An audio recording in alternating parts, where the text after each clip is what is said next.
काजल हिंदुस्तानी की ओर से भारत माता की जय, वंदे मातरम। आज का मैं ये वीडियो हमारे देश के किसान अन्नदाताओं के लिए बना रही हूं।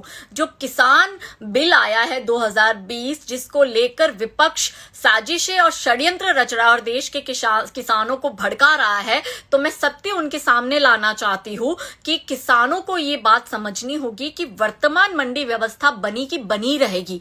सभी मंडियां चालू रहेगी, कोई भी मंडी बंद नहीं हो रही है और न्यूनतम समर्थन मूल्य पर ही खरीदी चालू रहेगी और सरकार आपसे मंडी के थ्रू ही सारा न्यूनतम समर्थन मूल्य पर आपकी फसल खरीदेगी।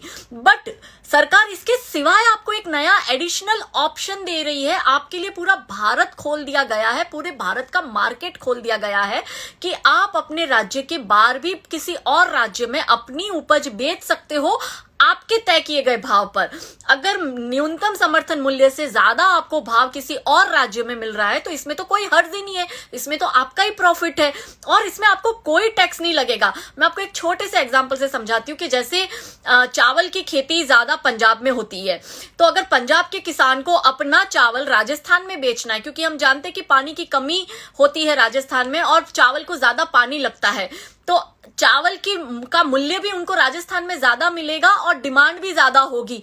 तो पंजाब का जो किसान है वो राजस्थान में अपना माल बेच सकता है डायरेक्ट किसी बड़े एक्सपोर्टर को या किसी बड़े व्यापारी को और अपने तय किए भाव पर वो बेच सकता है और इसमें कोई टैक्स नहीं लगेगा। तो बताओ इसमें आपका फायदा है कि नुकसान है? जो पुराना है वो तो चालू ही है, लेकिन जो लोग आपको भड़का रहे हैं मैं उनको बता दूं, आप समझिए कि ये कौन भाव तय करता है। अगर कोई चीज 10 रुपए में तय की है और उसको मार्केट में 100 में बेचा जा रहा है, तो क्या आपके दिल में कभी ये प्रश्न नहीं आता कि हमने तो 10 में बेची, उसी 10 की चीज को 100 में बेच रहे हैं? तो ये भाव कौन बनाता बिगाड़ता है? ये भाव बिगाड़ते हैं वो बीच के बिचौलिए और जो बड़े व्यापारी है जिनकी मंडी में इतनी पकड़ होती है। इवन जो मंडी का प्रेसिडेंट है उसके पास सरपंच से भी ज्यादा पावर होते हैं कि वो ये तय करता है कि कौन सी उपज खरीदनी है, कितने में खरीदनी है, उसका स्टॉक करते हैं और फिर 10 की चीज वो 100 में बेचते हैं। किसानों के हाथ में 10 ही आता है और 90 रुपए इन बिचौलियों के दलालों के जेब में और इनके आकाओं के जेब में जाते हैं।